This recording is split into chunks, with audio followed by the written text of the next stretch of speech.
बिस्मिल्लाहिर्रहमानिर्रहीम। अस्सलाम वालेकुम। आप उसामा गाज़ी यूट्यूब चैनल देख रहे हैं। अगर आप इसराइल के अखबारात देखें तो आपको दो चीज़ें बड़ी अहम नज़र आएंगी लेटेस्ट। एक तो ये कि अब लबनान की तरफ से भी रॉकेट फायर होना शुरू हो गए हैं, जो कि अब इसराइल के लिए एक और बहुत बड़ा मसला है। और अब जिस तरह से आप देख रहे थे कि इसराइल मुसलसल गज़ा में बमबारी कर रहा था, अब इसराइल के लिए मसला ये हो गया है कि लबनान की तरफ से उस पर रॉकेट चल गए हैं। इसके बाद खुद कई अखबारात इस बारे में लिख रहे हैं, इसराइली फोर्सेस इस बात की तस्दीक कर रही हैं कि लबनान की तरफ से भी रॉकेट फायर किए गए हैं। और फिर ये कि वहाँ के जो सीनियर अहलकार हैं वो इस चीज़ की तस्दीक कर रहे हैं कि इन रॉकेट्स में से कम एक को नाकाम बनाने के लिए या उसको न्यूट्रलाइज जिस तरह कहा जाता है किया गया, और वो आयरन डोम की मदद से ही। तो उस पर भी बहुत ज़्यादा खर्चा आता है, उसको भी एक्टिव करना पड़ा और फिर सायरन्स पूरे इलाके में बजाने पड़े, जिसकी वजह से पूरे इलाके में खौफ व रास फैल गया। और इसराइली जो हैं वो तो समझते हैं कि आयरन डोम उनकी पूरी तरह हिफाजत करेगा, कोई रॉकेट आ ही नहीं सकता। तो अब लबनान की तरफ से भी रॉकेट आ गए हैं, तो एक और महाज, एक और सरहद खुल गई है। और वहाँ पर इसराइल कह रहा है जी हमने वहाँ पर फिर आर्टिलरी के ज़रिए, यानी तोप खाना जिसको कहते हैं, उसके ज़रिए बमबारी भी की है लबनान की उस सतह पर, उस जगह पर जहाँ से ये रॉकेट फायर किए गए। और अभी तो कह रहे हैं कोई नुकसान नहीं हुआ, लेकिन साथ कह रहे हैं जी एक औरत को हार्ट अटैक हो गया शेल्टर की तरफ जाते हुए। फिर ये भी कहा जा रहा है जी आप ये ऐप डाउनलोड करें ताकि आपको पता लगे कि इसराइल में आपके करीब तरीन शेल्टर कहाँ है। तो फिर लोग शेल्टर भाग के जाते हैं। तो इसराइल ने किया ये है कि शेल्टर बनाए हुए हैं, नीचे ज़मीन के आप चले जाएँ ताकि ये जो रॉकेट्स हैं ये आपको नुकसान ना पहुँचा सके। लेकिन मुसलसल खौफ ज़रूर है, इनको भी थोड़ा सा पता चल रहा है कि खौफ क्या चीज़ होती है। तो इन्होंने तो मुसलमानों का जिस तरह से शहीद इतना किया है, तो ख़ुद ये खौफ का शिकार हैं, मुसलसल हर दिन इनका खौफ का शिकार है, खौफ बढ़ता चला जा रहा है। अच्छा, ये मुख्तलिफ़ अखबारात इस बारे में लिख रहे हैं, उसकी तफसील मैं आपको बताऊँगा। जितने भी बड़े बड़े मशहूर अखबार हैं इसराइल के, वो सब आप देखिएगा, वो आपको दिखाएंगे भी। दूसरी चीज़ ये है, दूसरी बड़ी ख़बर ये है कि चाहे मोसाद जो इसराइल की इंटेलिजेंस एजेंसी है, और इसराइल कहता है जी इससे बड़ी एजेंसी, इससे ख़तरनाक एजेंसी कोई नहीं है, इससे हम गैर मुल्कों में जाके भी लोगों को मरवा लेते हैं और बड़ा कुछ कर लेते हैं। उस एजेंसी की और आईडीएफ, इसराइल डिफेंस फोर्सेस, इनकी इंटेलिजेंस की नाकामी का अब लिखा जा रहा है कि ये दोनों एजेंसियां नाकाम हुई। इसके अलावा इंटेलिजेंस एजेंसियां नाकाम हुई मौजूदा सूरत हाल को बताने में कि इतनी बड़ी तादाद में हमास की तरफ से रॉकेट फायर किए जा सकते हैं, इतनी बड़ी तादाद में ना सिर्फ ये कि रॉकेट, बल्कि इतने कम वक्त में, चंद मिनट में इतने रॉकेट फायर होंगे कि हमारा जो डिफेंस सिस्टम है, आयरन डोम जिसको कह रहे हैं, वो उसका उस तरह मुकाबला नहीं कर सकेगा, उसके आगे नाकाम हो जाएगा। ये इनके अखबार लिख रहे हैं। अच्छा, जहाँ तक फेलियर की बात है, हारेट्स जो है इसराइली मशहूर अखबार है हारेट्स, वो लिख रहा है कि this is Israel's most failed and pointless Gaza operation ever, it must end now. कि इसराइल की तारीख़ में जब भी गाज़ा ऑपरेशन, ये ऑपरेशन कहते हैं गाज़ा पर बमबारी करने को, इनके लिए वो एक ऑपरेशन है। तो गाज़ा पर अब जब से इसराइल बना है तब से लेकर आज तक कोई भी ऑपरेशन किया, कोई भी हमने जारियत की, बमबारी की, जो कुछ भी किया, ये सबसे ज़्यादा नाकाम और बेमकसद नज़र आ रहा है और इसको फौरी तौर पर रुक जाना चाहिए। ये ख़ुद इनके अखबारात लिख रहे हैं, क्योंकि वो भी अब खौफ महसूस कर रहे हैं वहाँ के लोग, और वो देख रहे हैं कि इनसे तो ये मामला संभल नहीं रहे। अच्छा, इसी तरह से आप देखिए कि एक और अखबार इसी बात को लिख रहा है, और वो कह रहा है J post, Jerusalem post, the Jerusalem post, ये भी एक मशहूर अखबार है, और ये अपने टाइटल में लिखता है, ये योनाह जर्मी बॉब, ये लिख रहे हैं जी 19 मई तारीख़ है और 2021, तब ये लिखा जा रहा है, did Mossad IDF intelligence fail leading into Gaza war. कि क्या मोसाद जो सबसे बड़ी इंटेलिजेंस एजेंसी कही जाती है इसराइल की, वो और IDF इंटेलिजेंस यानी इसराइल डिफेंस फोर्सेस इंटेलिजेंस, ये फेल हुए जब गाज़ा की तरफ हम जंग करने जा रहे तब। अब इसमें कहा जा रहा है कि जी इन्होंने ये तो जाहिर किया था कि ख़तरा है, हमास जो है वो पहले से ताकतवर हो गया है, लेकिन ये इनके वहम गुमान भी नहीं था कि इतने कम वक्त में इतनी बड़ी तादाद में हमास रॉकेट फायर कर सकता है। फिर ये हवाला दे रहा है कि काबीना में भी इस हवाले से बात हुई, IDF को भी बुलाया गया, मोसाद से पूछा गया। तो अब मोसाद का चीफ जो UAE भी जा चुका, UC कोहन, उसकी पॉलिसी को निशाना बनाया जा रहा है कि जनाब हमास को किस तरह से मदद पहुंच गई, किस तरह से वो इतना हो गया, और उनका तो हमने ब्लॉकेड किया हुआ था। हत्ता कि यहाँ तक था कि हमास तो बिल्कुल अलहदा था और उसको बिल्कुल कहीं से मदद नहीं थी, लेकिन कतर के ताल्लुकात क्यों बनाए गए हमास से? अब हमास के जो लीडर हैं इस्माइल हानिया, वो क्यों आपको कतर में नज़र आ रहे हैं? अब ये ज़रूर सवाल पूछे जा रहे हैं। तो इससे नज़र आ रहा है कि वो ख़ुद अपनी नाकामी का इतराफ़ कर रहे हैं, और ये मैं नहीं कह रहा, ये द जेरूसलम पोस्ट इसराइल का अखबार कह रहा है।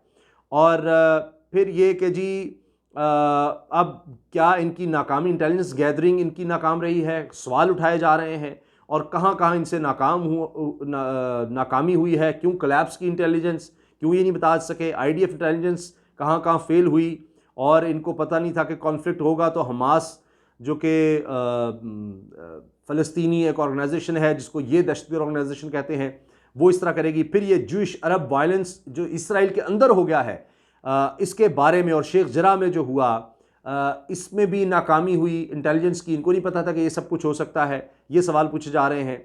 और फिर कि ये क्यों नाकाम हुए कि आयरन डोम एयर डिफेंस शील्ड है वो तैयार ही नहीं थी हमास के रॉकेट्स और उनकी टैक्टिक्स की इतनी पेनिट्रेशन के हवाले से कि वो आके फिर भी आ जाएंगे, लेटेस्ट थे। तो वो अब ये कह रहे हैं कि ये नहीं पता था, हमने ये तो देखा कि एक दिन में फायर करते थे वक्फे वक्फे से, लेकिन इन्होंने ये किया हमास ने कि चंद मिनट के वक्फे में इतनी ज़्यादा तादाद में इन्होंने रॉकेट फायर किए कि हमारा ये डिफेंस सिस्टम नाकाम हुआ। फिर ये कि जी इनसे सवाल पूछा जाना चाहिए कि सब क्या हुआ, अभी तक उनको कोई जवाब नहीं मिल रहा।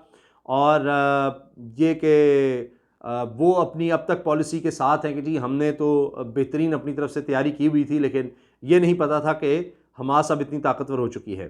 बहरहाल अब वो ये कह रहे हैं कि जी मोसाद के चीफ की तरफ से कहा जा रहा है जी हमने तो ये जो जंग की सूरत है इसको बस टालने की कोशिश की थी कि जितनी अरसा हो सके हम इसको टालें, लेकिन कभी ना कभी ये होना था तो हमने तो इसको बड़ा डिले किया, वरना ये पहले हो जानी थी। तो ये बातें भी अब हो रही हैं इस हवाले से। अच्छा, अब ये कह रहे हैं कि हमास को फंडिंग भी नहीं थी, तो हम अगर कतर से ना ताल्लुकात उनके बनाने देते तो आज ये हालात ना होते। अब इस तरह की बातें ये हो रही हैं, फिर इनके रेडियो पर ये बातें हो रही हैं, दीगर जगहों पर ये सब सवालात पूछे जा रहे हैं। अब लगता है कि कतर पर भी और ज़्यादा बढ़ जाएगा, इसीलिए अल जज़ीरा जो कतर का ही चैनल है, इंग्लिश चैनल, उनका इदारा है, इसलिए उसकी बिल्डिंग को भी निशाना बनाया गया कतर को सबक सिखाने के लिए।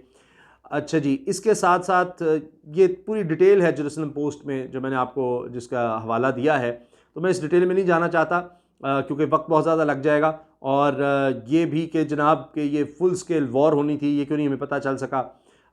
ये अपनी तरफ से अब इसको वॉर कह रहे हैं, वरना निहत्ते लोगों पर इस तरह से बम गिराना।